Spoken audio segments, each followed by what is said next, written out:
वैसे तो सभी को सभी कुछ पता होता है, लेकिन जैसे सभी धर्मों में कुछ स्पेशल मीटिंग्स होती है, जैसे सत्संग हो गया या फिर हमारे यहाँ जमात में चले जाते हैं कुछ चीजों को ताजा करने के लिए।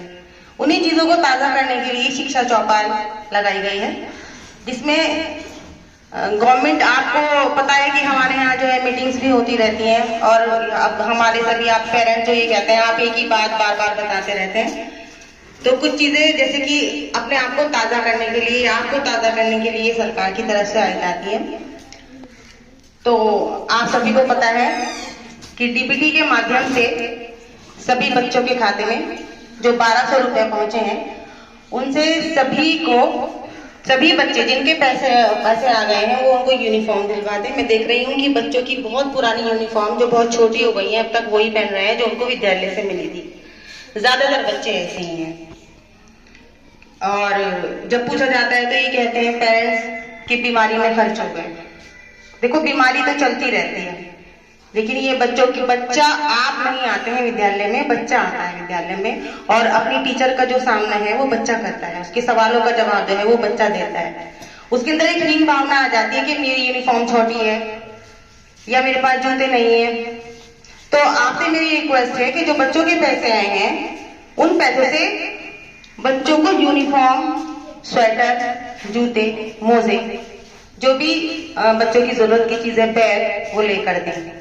देखिए, अगर आप एक यूनिफॉर्म भी सिलवा देंगे तो बच्चे के लिए जरूरी रहेगी। उसके साथ साथ पता है कि हमारे यहाँ बच्चों को भोजन दिया जाता है, तो बच्चों को आप खाना देकर ना भेजें। कोशिश ये कीजिए कि बच्चा जो है खाना विद्यालय में ही खाए। इसके साथ साथ बहुत सारी चीजें हैं हमारे यहाँ, खेलकूद सामग्री है बच्चों के। हमारे यहाँ जैसे कि मैं आपको बता दूं कि जो लड़की हैं उनका हमारे यहाँ एक आत्मरक्षा प्रशिक्षण दिया जाता है। जैसे कि आपको सभी को पता है कि लड़कियों के साथ कुछ ना कुछ ऐसी घटनाएं घटित होती रहती हैं, जैसे कि आपने न्यूज़पेपर से भी समझते होंगे। तो उसी को ध्यान में रखते हुए सरकार ने एक प्रशिक्षण चलाया है, जिसमें लड़कियों को अपनी आत्मरक्षा, मतलब अपनी रक्षा कैसे करें अगर वो अकेली फंस जाए, तो उसके लिए एक प्रशिक्षण दिया जाता है। आप हमारे विद्यालय से जुड़ेंगे तो आपको बहुत सारी चीजें पता चलेंगी कि क्या क्या सुविधाएं हमारे विद्यालय में हैं।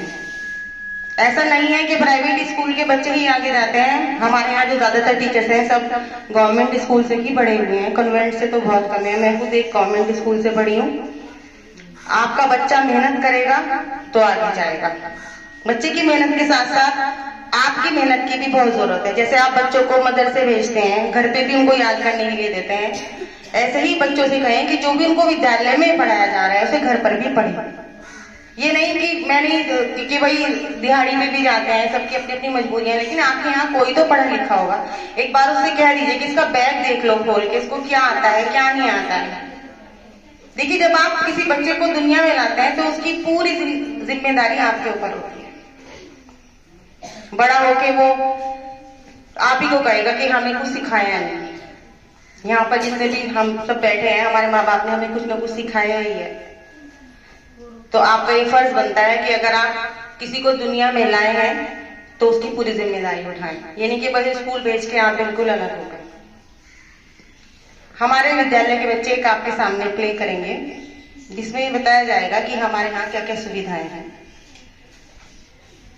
प्रैक्टिस तो ज्यादा नहीं हुई है क्योंकि 3 दिन की छुट्टी हो गई थी, लेकिन फिर भी कोशिश बच्चों की अच्छी है।